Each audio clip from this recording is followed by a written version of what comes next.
Hello viewers, சிந்து பைரவில மண்டபத்துல வச்சு 4வது வாரமா கதை ஓடிட்டு இருக்கு. இன்னைக்கு என்ன நடந்ததுன்னு பார்க்கலாம் வாங்க.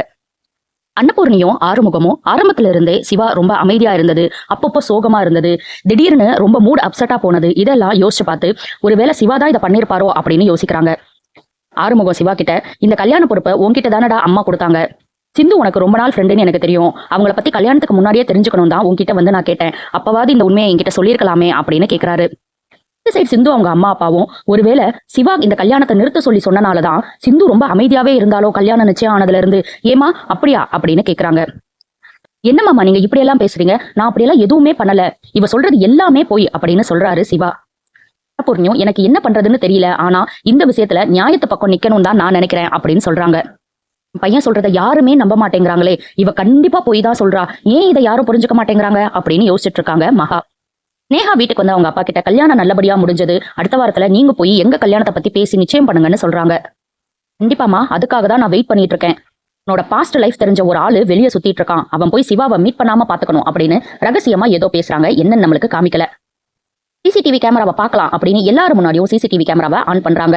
பார்த்தா திடீர்னு காலையில இருந்து ரெக்கார்டான எதுவுமே சிசிடிவி கேமரால இல்ல. இத பார்த்து சிவா பயங்கரமா ஷாக் ஆயிடுறாரு. சிந்து எங்க மாட்டிப்போமோன்னு உள்ள நினைச்சுக்கிட்டே இருந்தாங்க. பார்த்தா காலையில இருந்து ரெக்கார்டான எதுவுமே இல்லைன்னு சொல்லிடுறாங்க. பாவி, உன்னை ஒண்ணுமே தெரியாத நல்ல பொண்ணுன்னு நினைச்சேனே, இந்த அளவுக்கு இறங்கி வேலை பார்த்திருக்கியா அப்படிங்கிற மாதிரி ஒரு லுக்கு கொடுக்குறாரு சிவா. மகா எசக்கி கிட்ட, சிசிடிவி கேபிள் வயரை நம்ம தானடா கட் பண்ணி விட்டோம், நம்ம கட் பண்ணி விட்ட விஷயம் வெளியே வந்துருமோ அப்படின்னு கேக்குறாங்க. அதெல்லாம் எதுவும் வராதுக்கா அப்படின்னு எசக்கி சொல்றாரு. ரெக்கார்டு எதுவுமே இல்ல அப்படின்னு சொன்னோன்னு நேரா சிவா கிட்ட வந்துடுறாங்க போலீஸ். எல்லா தப்பையும் நீங்க பண்ணிட்டு நல்லா விவரமா கேபிளையும் கட் பண்ணி விட்டுட்டு இப்ப அந்த பொண்ணு மேல பழி போடுறீங்களா? டாக்டர்ல அதான் ரொம்ப கிளவரா யோசிச்சிருக்கீங்க அப்படின்னு சொல்றாரு. சார், இதெல்லாம் நான் பண்ணவே இல்லை சார் அப்படின்னு ரொம்ப கதறாரு சிவா. சிந்துவோட அப்பா உடனே சப்போர்ட்டுக்கு வந்துடுறாரு. என் பொண்ணு பச்சை மண்ணுப்பா, அவளுக்கு இந்த சிசிடிவி விவகாரம் எல்லாம் ஒண்ணுமே தெரியாதுப்பா, அவளை போய் இப்படி சொல்றியேப்பா அப்படின்னு சொல்றாரு. மகா வந்து சிந்து கிட்ட, உன்ன மாதிரி படிக்காத தற்கூரியெல்லாம் என் பையன் விரும்பவே மாட்டான், நீதான் ஏதோ பிளான் பண்ணி என் பையனை கல்யாணம் பண்ணிக்கணுங்கிற ஒரே காரணத்துக்காக இந்த மாதிரி அவனை மாட்டி விட்டுருக்க. ஒழுங்கா உண்மையை சொல்லிட்டு தாலியை கலட்டி கீழே வச்சுட்டு இங்க இருந்து ஓடி போயிரு, இல்லைன்னா அவ்வளவுதான் பார்த்துக்கோன்னு மிரட்டுறாங்க. பைரவி உடனே நடுவுல வந்துடுறாங்க. போதும், பேசினதெல்லாம் நிறுத்துங்க. எங்க அக்காவை பத்தி எனக்கு நல்லா தெரியும். இன்னைக்கு சிவா பண்ண காரியத்தினால எங்க 2 பேரோட வாழ்க்கையும் அழிஞ்சு போயிருச்சு. சிந்துவோட வாழ்க்கையை பத்தி கொஞ்சமாவது நினைச்சு பாத்தீங்களா? இதுக்கப்புறம் அவ வாழ்க்கை என்ன ஆகும்? நினைச்சு பாத்திருந்தா நீங்க எதுக்கு இதை பண்ணிருக்க போறீங்க அப்படின்னு சிவாவை பார்த்து கேக்குறாங்க.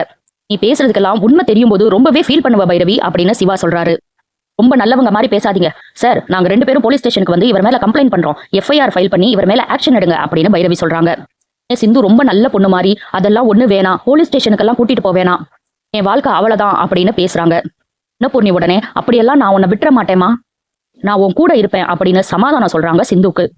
ஏன் சிவா இப்படி மேல மேல போய் சொல்லிட்டே இருக்க அப்படின்னு ஆறுமுகம் கேட்க, ஆறுமுகத்துக்கிட்ட, இந்த தப்ப நான் பண்ணிருப்பேன்னு நீயும் நினைக்கிறியா ஆறுமுகம் அப்படின்னு கேட்கிறாரு சிவா.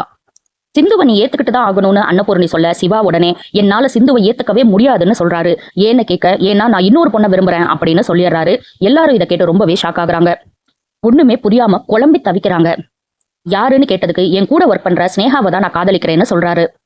நேத்து கூட கேட்டதுக்கு எதுவுமே இல்லைன்னு சொல்லியே சிவா அப்படின்னு அன்னபூர்ணி கேக்குறாங்க.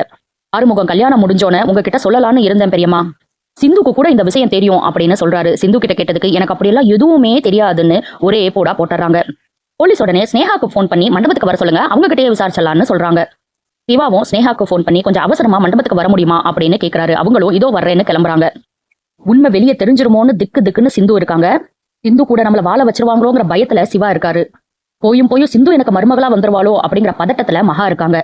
கார்ல வந்துட்டு இருக்க ஸ்னேகாவை ஒருவேளை ஆக்சிடென்ட் ஆயிடுச்சுன்னு கொன்றுவாங்களோ, என்ன பண்ண போறாங்க, கதையை எப்படி நகர்த்திட்டு போறாங்கன்னு தெரியல. முறையா சீரியல் ஹீரோயின் வில்லியா மாறி இருக்காங்க. சிந்துவை இந்த ஸ்டேஜ்ல பார்க்கும்போது கொஞ்சம் கோவமா தான் வருது. சிவாவை பார்க்க ரொம்ப பாவமா இருக்கு. நீ என்னெல்லாம் நடக்க போகுதுன்னு நம்ம பொறுத்திருந்து பார்க்கலாம். அடுத்தடுத்து சிந்து பைரவில என்ன நடக்குதுன்னு தெரிஞ்சுக்க சப்ஸ்கிரைப் பண்ண மறந்துடாதீங்க.